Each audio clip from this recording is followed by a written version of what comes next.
নমস্কার বন্ধুরা, আজকের গল্প যে বৈদ্য কুঁজোর কুঁজ সারিয়ে দিয়েছিল। এক ব্রাহ্মণের মনে বড় দুঃখ। তার একমাত্র ছেলের পিঠে কুঁজ, দেখতে খুব খারাপ লাগে।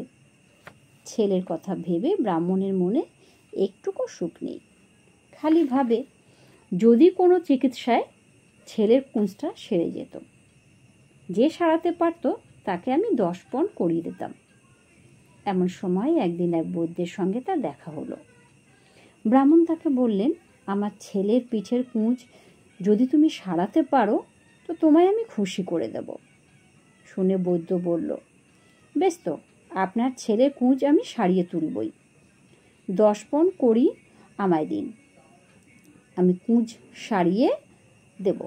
আর যদি না পারি তাহলে এর 10 গুণ আমি আপনাকে ফিরিয়ে দেব।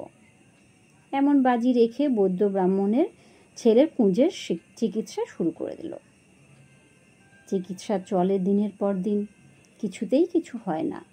চিকিৎসা বলতে আর কি, নানা রকম কসরত করে পিঠ থেকে শুধু ঘাম বের করে আর যন্ত্রণায় ছেলেটা কাতরাতে থাকে। কিন্তু বহুদিনের চেষ্টাতেও এতটুকু কুঁজ কমল না।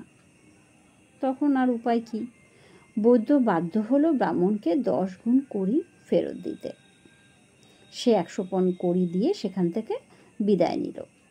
তা তো দিতেই হবার কথা। কুঁজোর পিঠ তো আর সোজা হবার নয়।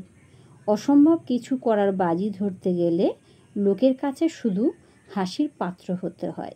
তাই বুদ্ধিমান লোকেরা কখনোই এমন কাজ করে না। নমস্কার।